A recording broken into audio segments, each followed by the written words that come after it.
বন্ধুরা, West Bengal school service commission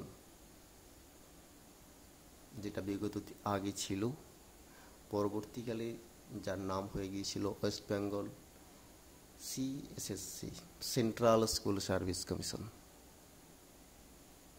যেখানে পরীক্ষার পদ্ধতি এমসিকিউ প্যাটার্ন। সেই এমসিকিউ প্যাটার্নে বিভিন্ন চ্যাপ্টার থেকে আমাদের কোশ্চেন থাকে। সেই রকম একটি চ্যাপ্টার যেটা হচ্ছে রাসায়নিক বন্ধন, সেখানের কি এমসিকিউ বা কি ধরনের এমসিকিউ এই পরীক্ষাতে থাকতে পারে বা বিগত দিনে কীরকম কোশ্চেন ছিল, সেই এমসিকিউ নিয়ে আজ আমরা কিছু তার নমুনা তুলে ধরছি। এই নমুনাটা দেখবেন, আপনাদের সবার কাজে লাগবে। একটু দেখুন। আমরা আজকে বেশ কিছু এমসিকিউ সলভ করার চেষ্টা করব। আমাদের লক্ষ্য ওয়েস্ট বেঙ্গল সিএসএসসি 9-10 ক্র্যাক। তো আমরা এখানে প্রথম কোশ্চেন যেটা দেখতে পাচ্ছি, লেখা আছে Cl(O2) আয়নের সংকরায়ন অবস্থা। মানে Cl(O2) আয়নের সংকরায়ন অবস্থা কি হতে পারে। তো যদি আমরা সংকরায়ন বের করতে যাই এবং আমরা যে সংকরায়ন বের করব সেটা হচ্ছে ভেসপার তত্ত্ব দ্বারা আমরা সংকরায়ন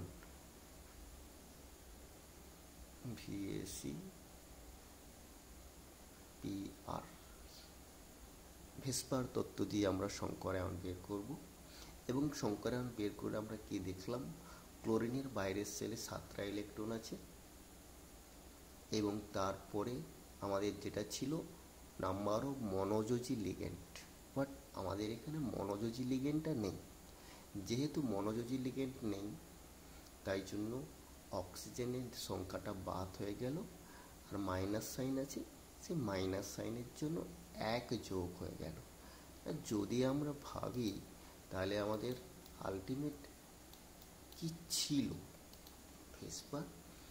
ভেসপার আমাদেরকে বলেছিল যে H সমান half of S plus M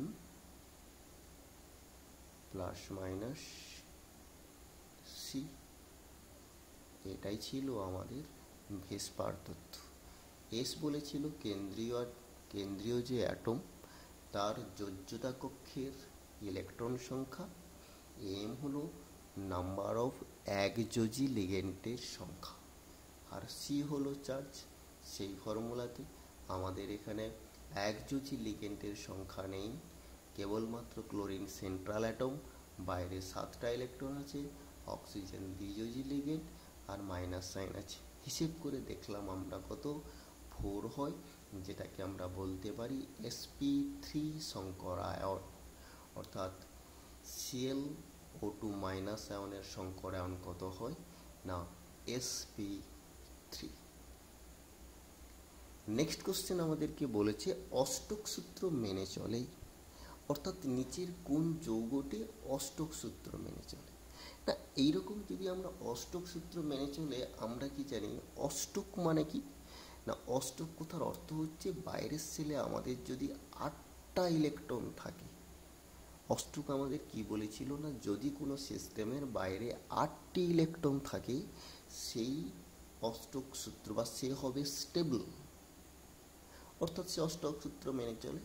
না, সালফার ডাইঅক্সাইডে সালফারের বাইরে আছে 6টি, আর অক্সিজেনের 2টো করে যদি আমরা কনসিডার করি তাহলে 6 আর 4 10টি ইলেকট্রন। BCl3 যৌগে কি হয় না, BCl3 যৌগে বোরনের আছে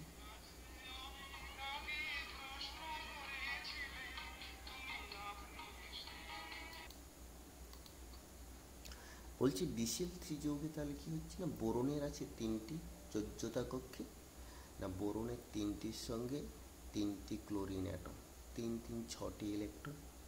PCl5 ফসফরাসের বাইরে থাকে 5টা ইলেকট্রন, আর 3টি ক্লোরিনের 3টি ইলেকট্রন, টোটাল হয় 8টি ইলেকট্রন। আর সিলিকন, কার্বন সিলিকন, তাহলে কটা হয় না, কার্বনের নিচে যদি আমাদের সিলিকন আসে, কার্বনের বাইরে থাকে 4টা, আর এখানে আমাদের কটা দেওয়া আছে, আর ফ্লোরিন, ফ্লোরিন আছে কটা,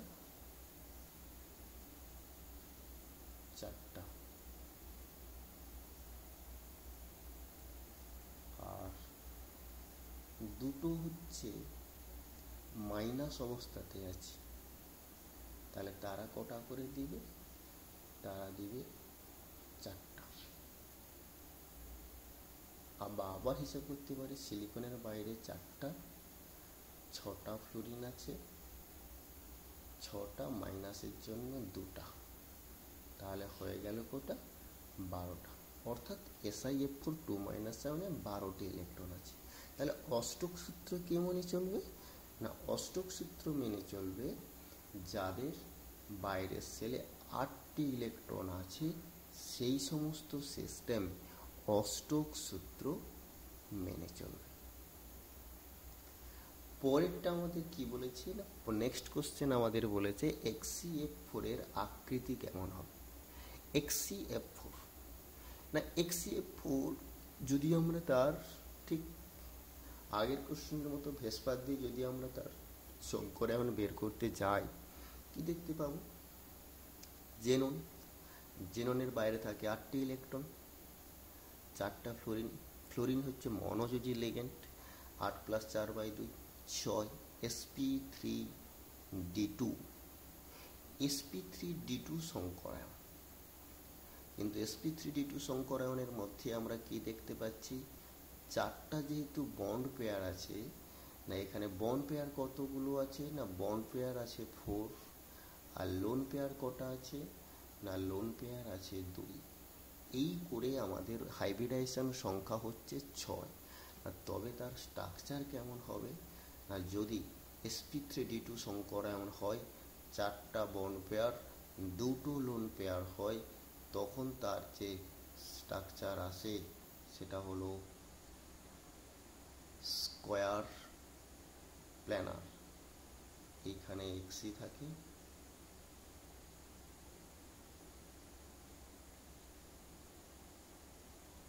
এইগুলোতে সব কর্নারগুলোতে ফ্লোরিন থাকে,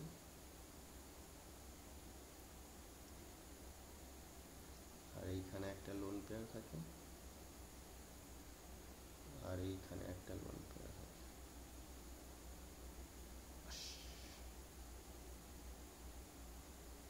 আর কিছু স্কোয়ার প্ল্যানার, যেটাকে আমরা বলবো বর্গ সমতলীয়। 18 নম্বর কোশ্চেন আমাদের কি বলেছে না, সমতলীয় অণু কোনটি। তা সমতলীয় অণু আমরা বের করতে গেলে আমাদের প্রথমে বের করতে হবে কি না, সংকরায়ন। না, সেই সংকরায়নটা যদি আমরা বের করতে পারি, তবেই আমরা বলতে পারবো সমতলীয় অণু কি হবে। এখানে সমতলীয় অণু কি হবে না, দেখো এটা দেখতে পাচ্ছি আমরা NH3 দেওয়া আছে, আর দেওয়া আছে NF3 কারণ NH3 আমাদের হয় কি পিরামিডাল, আর NF3ও হয় পিরামিডাল। অর্থাৎ এই দুটো স্ট্রাকচারই, এরা দুজন হচ্ছে পিরামিডাল স্ট্রাকচার,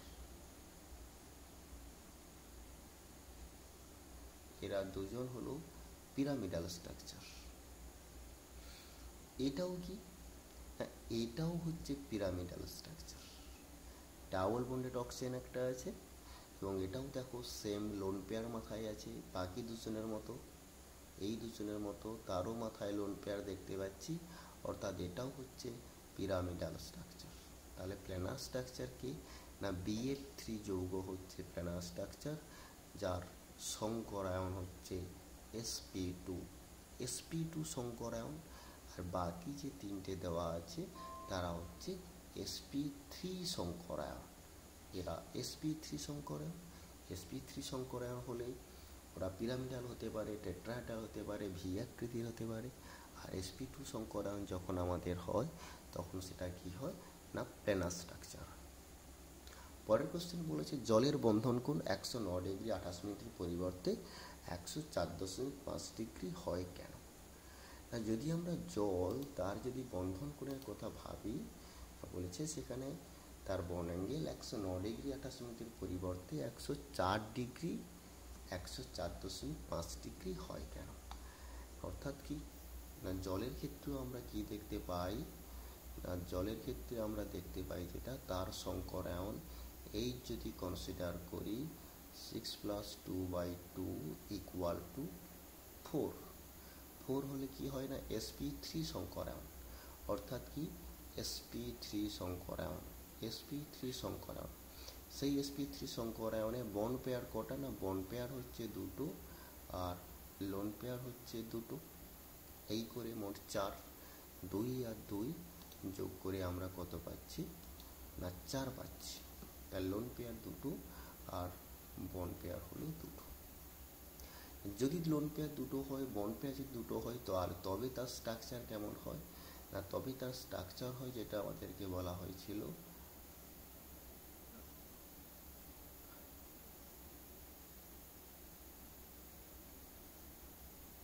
একটা এদিকে আর একটা এদিকে।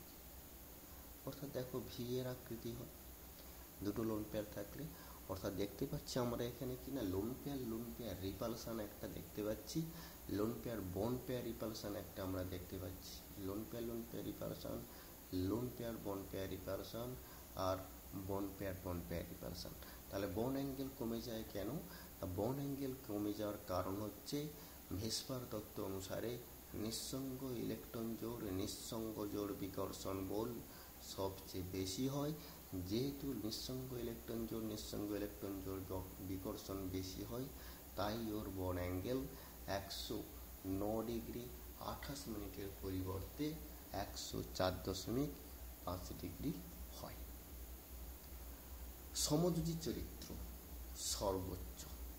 পরের আমাকে কি বলেছে পরের যে কম্পাউন্ড বা পরের যে কোশ্চেন সেখানে আমার বলা আছে সমযোজী চরিত্র সর্বোচ্চ কোথায় আমরা দেখতে পাবো না সমযোজী চরিত্র কোথায় আমরা সর্বোচ্চ দেখতে পারো দেওয়া আছে NaF, NaCl, NaBr, NaI। ফ্যাজান আমাদেরকে কি বলেছিল? ফ্যাজান বলে একজন সায়েন্টিস্ট ছিল, ফ্যাজান আমাদের বলেছিল কয়েকটা স্টেটমেন্ট দিয়েছিল না একটা মলিকুল কখন হচ্ছে সমযোজী চরিত্র লাভ করবে বলেছে যদি সেখানে স্মল সাইজ ক্যাটায়ন থাকে তবে হতে পারে, high charge density on cation তবে হতে পারে, লার্জ সাইজ অ্যানায়ন তবে হতে পারে। অর্থাৎ এই তিনটি পয়েন্টের মধ্যে আরেকটি পয়েন্ট আছে সেটা আমরা এখানে দেইনি, 4 নম্বর পয়েন্ট আছে। আর এই 4টি পয়েন্টের মধ্যে যদি কোনো একটা ফলো করে তখন সেটা সমযোজী চরিত্র পাবে। এখানে আমরা দেখতে পাচ্ছি ক্যাটায়নগুলো সবার ক্ষেত্রে সমান। তো ক্যাটায়নের যে পয়েন্ট ছিল প্রথম দুটো ক্যাটায়ন দিয়ে ওই পয়েন্টটা বাদ দিয়ে দিলাম। 3 নম্বর পয়েন্টে আমাদের ছিল লার্জ সাইজ অ্যানায়ন। যদি লার্জ সাইজ অ্যানায়ন হয় তখন সেটা কি হবে না কোভ্যালেন্ট কম্পাউন্ড যুক্ত, কোভ্যালেন্ট কম্পাউন্ড তার মানে কোভ্যালেন্ট চরিত্র তার ম্যাক্সিমাম আসবে। তো NaI fluorine chlorine bromine iodine, আয়োডিনের সাইজ বড়, যেহেতু আয়োডিনের সাইজ বড় তাই NaI সর্বোচ্চ সমযোজী চরিত্র হয়। তাহলে NaI সর্বোচ্চ সমযোজী চরিত্র হয়।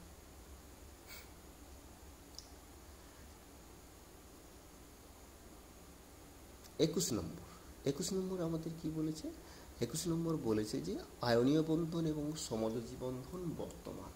অর্থাৎ কোন যৌগে আয়নীয় বন্ধন এবং সমযোজী বন্ধন বর্তমান আছে। আমাদের যৌগ দেওয়া আছে জল NaOH, সেটা হচ্ছে ক্লোরোবেনজিন আর কার্বন ডাইঅক্সাইড। দেখো জল ক্লোরোবেনজিন কার্বন ডাইঅক্সাইড এরা কেউ ডিকম্পোজ করে না, কেবলমাত্র ডিকম্পোজ করে NaOH। যখন ডিকম্পোজ করে Na+ আর OH- তাহলে Na প্লাস আর OH মাইনাসের মধ্যে যেটা আছে আয়নীয় বন্ধন, আর OH মাইনাসের মধ্যে যেটা আছে সেটা হলো কোভ্যালেন্ট বন্ধন, সমযোজী বন্ধন।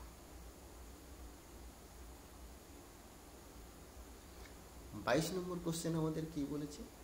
22 নম্বর কোশ্চেন বলেছে যে sp3d সংকরায়ন অর্থাৎ কে sp3d সংকরায়ন দেখায়।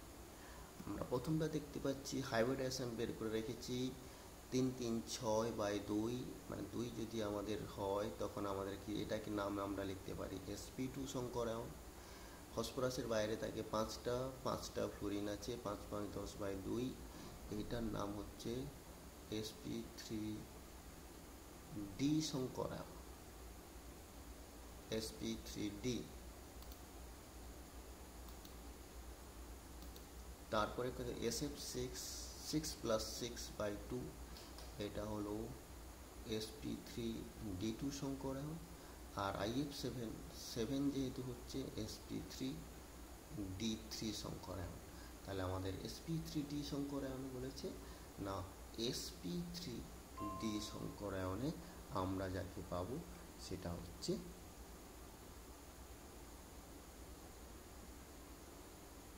PF5।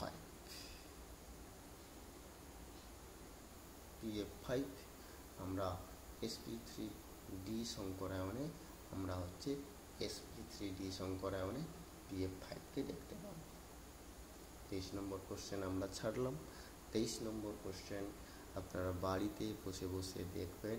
ল্যাটিস শক্তি, সর্বোচ্চ ল্যাটিস শক্তি বা জালজ শক্তি কোথায় দেখা যায়? বাড়িতে বসে বসে আপনারা দেখবেন। পরেরটা আমাদের কি বলেছে দেখো, 31 নম্বর কোশ্চেন বলেছে দ্বিমেরু ভ্রামক বেশি, ম্যাক্সিমাম দ্বিমেরু ভ্রামক আমরা কোথায় দেখতে পাই? না বলেছে HCl দেওয়া আছে, HBr, HI, HF। আমরা কি জানি মিউ সমান E/D। তাহলে E আর D দুজনের দেওয়া আছে, তবে আমরা কি দেখব E value, charge value HF এর ক্ষেত্রে সবচেয়ে বেশি। HF এর ক্ষেত্রে চার্জ ভ্যালু বেশি হওয়ার কারণে তাহলে HF এর ডাইপোল মোমেন্ট মিউ সবচেয়ে বেশি হবে। সবচেয়ে বেশি ডাইপোল মোমেন্ট আমরা দেখতে পাবো HF মলিকুলের ক্ষেত্রে। পরেরটা বলেছে 32 নম্বর কোশ্চেন যে অস্তিত্ব আছে, অর্থাৎ নিচের কোন মৌলটির অস্তিত্ব আছে? এখানে যে কম্পাউন্ডগুলো দেওয়া আছে কার অস্তিত্ব আছে আমাকে বলেছে। অস্তিত্ব আছে যেটা আমরা জানি কি, আমরা প্রথমেই জেনেছিলাম যে কেবলমাত্র HF ইন্টারমলিকুলার হাইড্রোজেন বন্ডিং করতে পারে। HF যদি ইন্টারমলিকুলার হাইড্রোজেন হচ্ছে যে অংশগ্রহণ করতে পারে HF, এখানে KHF2 K plus HF2 minus intermolecular hydrogen bonding করে, কারণ স্মল সাইজ আর হাই ইলেকট্রোনেগেটিভিটি। বাকি যারা এখানে আছে হ্যালোজেনগুলির মধ্যে ব্রোমিন, ক্লোরিন, আয়োডিন, তাদের সাইজ অনেকটা বড় এবং ইলেকট্রোনেগেটিভিটি কম। সাইজ বড়, ইলেকট্রোনেগেটিভিটি কম হওয়ার কারণে ক্লোরিন, ব্রোমিন, আয়োডিন এরা কেউই ইন্টারমলিকুলার হাইড্রোজেন বন্ডিংয়ে অংশগ্রহণ করতে পারে না, তাই ওদের কোনো অস্তিত্ব নেই। অস্তিত্ব কেবলমাত্র KHF2 এতে লক্ষ্য করা যায়। 34 নম্বর কোশ্চেন আমাদেরকে বলেছে AlCl3 সমযোজী, AlF3 আয়নীয়, ইহা ব্যাখ্যা করা যায় কোন সূত্র দ্বারা? ভ্যালেন্স বন্ড থিওরি, ফ্যাজানো সূত্র, ক্রিস্টাল গঠন, জালক শক্তি। অর্থাৎ AlCl3 সমযোজী এবং AlF3 আয়নীয়, ইহা ব্যাখ্যা করা যায় কেবলমাত্র ফ্যাজান সূত্র দ্বারা। এরকম বহু এইরকম এমসিকিউগুলো পরীক্ষায় আসার সম্ভাবনা থাকে, বা আমরা একটু প্র্যাকটিস করলে এগুলো আমরা বলতে পারবো পরীক্ষাতে। পরীক্ষাতে খুব কঠিন কোশ্চেন আসবে না, একদম সহজ কোশ্চেনই পরীক্ষাতে আসবে। আমরা জাস্ট চোখে চোখে রাখবো, চোখে চোখে রাখলেই আমরা ওখানে এমসিকিউ অ্যান্সার দিতে পারবো। বিভিন্ন চ্যাপ্টারের এরকম ধরনের বহু এমসিকিউ আমাদের কাছে আছে। আমরা পরবর্তী দিনগুলোতে এই এমসিকিউ আমরা ছোট ছোট ভিডিও বানিয়ে অনলাইনে আপলোড করে দেবো। যদি ভালো লাগে আপনারা সবাই একটা করে কমেন্ট করে রাখবেন, যাতে করে আমরা আরও ভালো করে বা আরও উপযোগী করে ভিডিওগুলো উপস্থাপন করতে পারি, যাতে করে সবার বোঝার সুবিধা হয়। Target West Bengal central school service commission, crack.